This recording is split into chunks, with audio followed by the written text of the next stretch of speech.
अध्याय 1 प्राकथन।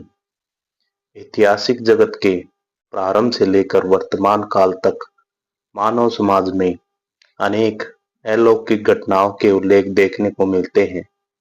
आज भी जो समाज आधुनिक विज्ञान के भरपूर आलोक में रह रहे हैं, उनमें भी ऐसी घटनाओं की गवाही देने वाले लोगों की कमी नहीं है। पर हाँ, ऐसे प्रमाणों में अधिकांश विश्वास योग्य नहीं, क्योंकि जिन व्यक्तियों से ऐसे प्रमाण मिलते हैं, उनमें से बहुतेरे अज्ञ हैं, अंधविश्वासी हैं अथवा धूर्त हैं। बहुधा यह भी देखा जाता है कि लोग जिन घटनाओं को अलौकिक कहते हैं, वे वास्तव में नकल हैं। पर प्रश्न उठता है, किसकी नकल? यथार्थ अनुसंधान किए बिना कोई बात बिल्कुल उड़ा देना सत्य प्रिय वैज्ञानिक मन का परिचय नहीं देती। जो वैज्ञानिक सूक्ष्मदर्शी नहीं, वे मनोराज्य की नाना प्रकार की अलौकिक घटनाओं की व्याख्या करने में असमर्थ हो, उन सब का अस्तित्व ही उड़ा देने का प्रयत्न करते हैं।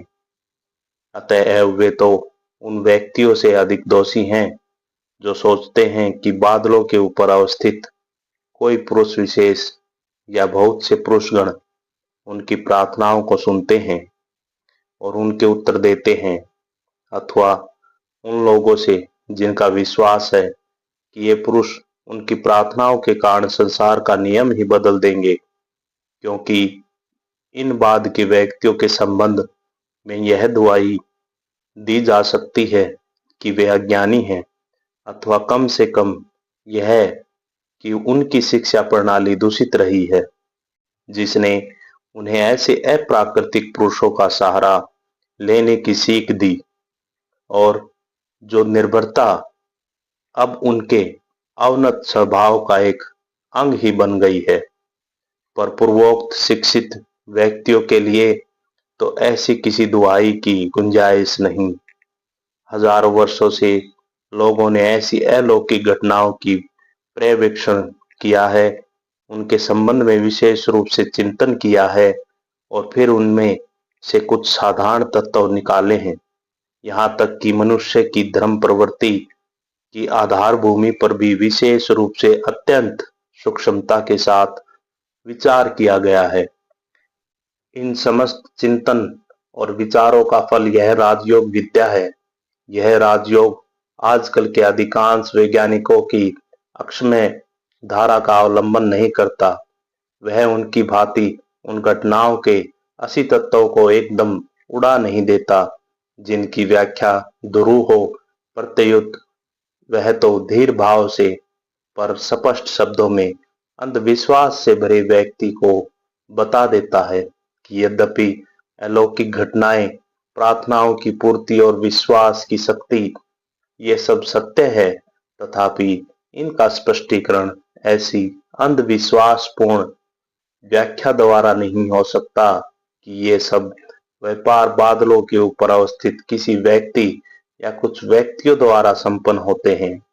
वह घोषणा करता है कि प्रत्येक मनुष्य सारी मानव जाति के पीछे वर्तमान ज्ञान और शक्ति के अनंत सागर की एक क्षुद्र प्रणाली मात्र है। वह शिक्षा देता है कि जिस प्रकार वासनाएं और अभाव मानव के अंतर में है, उसी प्रकार उसके भीतर ही मन के अभाव के मोचन की शक्ति भी।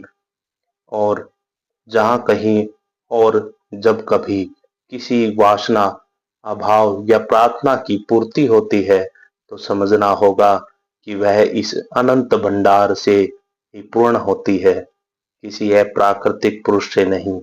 अप्राकृतिक पुरुषों की भावना मानव में कार्य की शक्ति को भले ही कुछ परिणाम में उद्दीपित कर देती हो, पर उसकी आध्यात्मिक अवनति भी आती है। उससे स्वाधीनता चली जाती है।